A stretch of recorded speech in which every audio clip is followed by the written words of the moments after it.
Dans le cadre de la Semaine nationale de l'estampe, Luce Clavel d'Avignon ouvre sa maison rétaise au public pour y faire découvrir des artistes graveurs français et étrangers rencontrés lors de ses nombreux périples. Alors, dans cet ancien garage qui est maintenant ma petite galerie, j'ai installé presque trop de choses. Mais enfin, pour mettre un maximum d'estampes, puisque c'est le sujet qui convient. Et particulièrement, au point de vue chronologique, je n'ai pas de Dürer, je n'ai pas de Rembrandt, qui sont des très grands, célèbres graveurs. Mais j'ai ici des tirages, des gravures, des estampes, soit anciens, soit deuxième tirage au XIXe siècle, d'un grand graveur en principe, très apprécié, très connu sur l'île de Ré et sur l'histoire de France, Jacques Callot. Bien sûr, Jacques Callot, il n'est pas du tout né à l'île de Ré, il n'est même jamais venu. Mais il a travaillé d'abord en Alsace, et puis ensuite en Italie, et puis finalement à la cour de Louis XIII. Il se trouve, je ne vais pas vous raconter tout ce qu'il a fait avant, mais enfin il était très réputé par les gueux, les pauvres gens, les misères de la guerre, tout ceci à la fin du XVIe siècle. Et puis Louis XIII, Richelieu, toutes sortes de personnages qui étaient très acharnés contre cette influence des protestants, des Anglais et contre le royaume de France, lui a demandé de contribuer à faire connaître les événements qui se sont produits à La Rochelle, la rebelle, et finalement La Rochelle et l'île de Ré sont devenus son sujet favori pendant un certain nombre d'années. Et donc en fait Jacques Callot n'est jamais venu sur l'île de Ré, mais il avait énormément de disciples qui ont travaillé avec lui et pour lui, mais qui eux sont venus à l'île de Ré et qui ont fait donc une immense représentation de l'île de Ré à leur manière. On verra tout à l'heure donc un agrandissement, mais ici on voit par exemple un paysage qui normalement est tout en noir et blanc, que je me suis permis de travailler un petit peu à l'aquarelle, c'est pas un vrai, hein, ça c'est une photocopie, avec donc, puisqu'on est à Sainte-Marie, je situe Sainte-Marie, qui est juste ici dans le coin, la baie devant La Rochelle, et ici un grand nombre de bateaux, mais il y en avait des milliers, on verra plus en détail tout à l'heure, et donc il a représenté cet affrontement entre les Français et les Anglais, et après on lui a aussi bien sûr demandé toutes sortes d'accompagnements, et là ça c'est une estampe authentique au contraire, l'autre c'est une photocopie, pour glorifier donc tout ce qui était à la manière 17e bien sûr. Là c'est un détail qui justement présente donc une partie, pas la même que celle qu'on a vue tout à l'heure, une partie d'une immense estampe faite de 19, je crois, panneaux successifs. Île de Ré TV, l'actualité rétaise.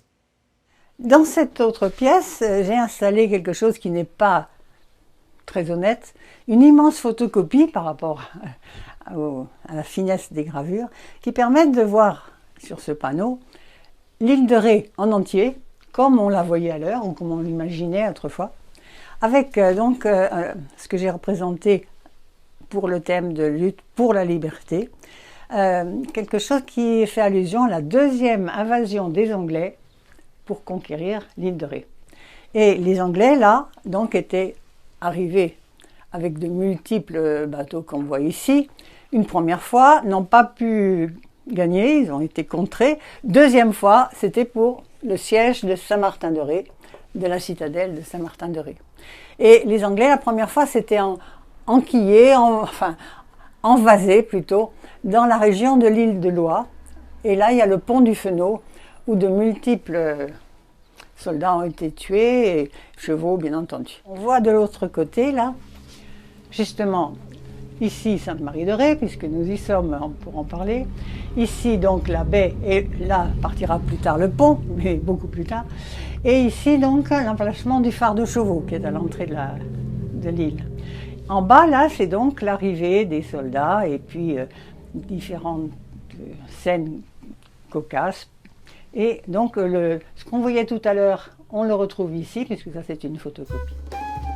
Île de Ré TV, carte blanche au Rété. Cette semaine de l'estampe m'a permis de montrer tout ce que je peux mettre à disposition, enfin, expliquer, commenter pour les gens que ça intéresse, et parler des 14 techniques successives que l'on peut rencontrer dans le travail de la gravure et de l'estampe ensuite. Et par contre, on est en face là de quelque chose qui est très différent.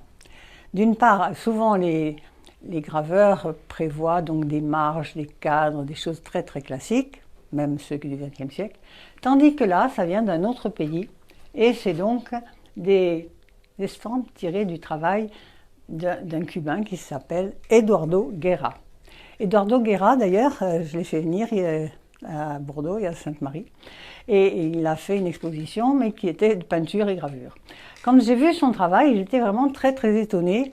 Il habite une petite maison à La Havane, et tout en haut, il a son atelier, et toutes sortes de choses étranges, un peu comme une sorte de débarras, enfin.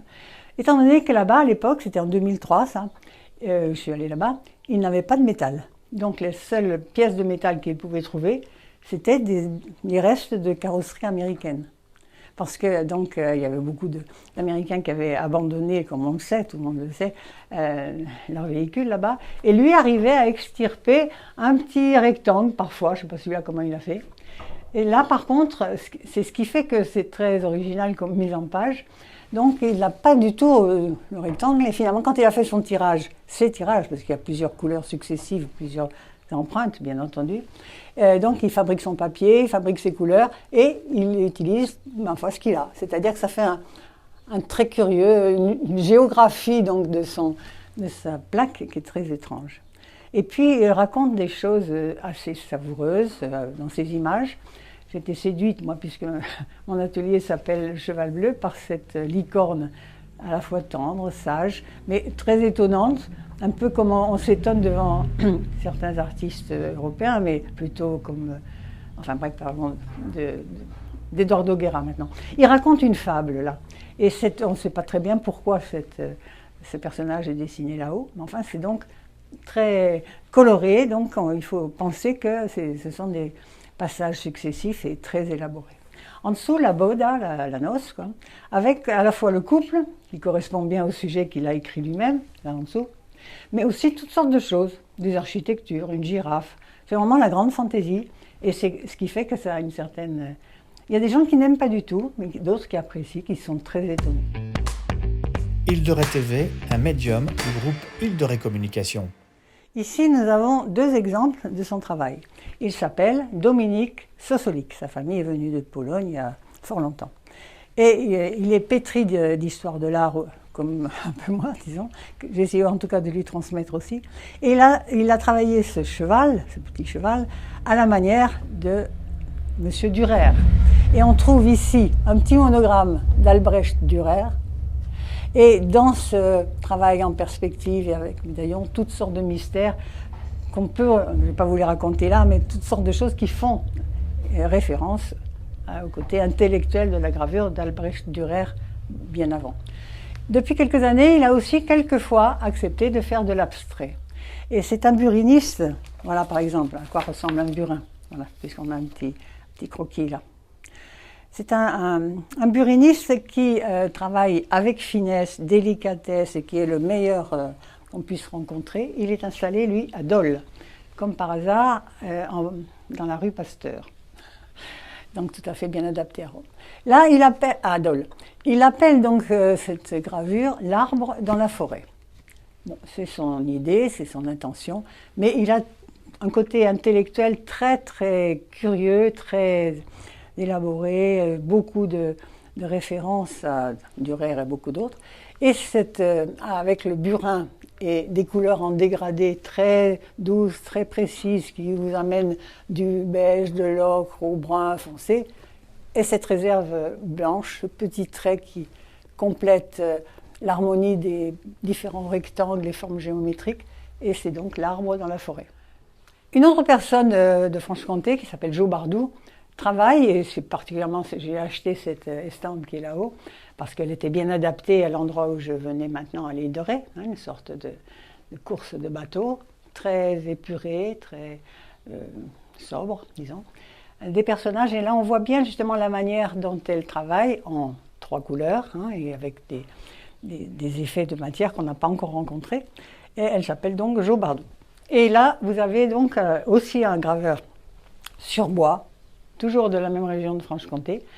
Et cette grande gravure qui est là, je me suis trouvée chez lui donc au moment où il finissait donc son tirage. Ah, j'ai dit voilà une belle estampe qui va bien aller chez moi.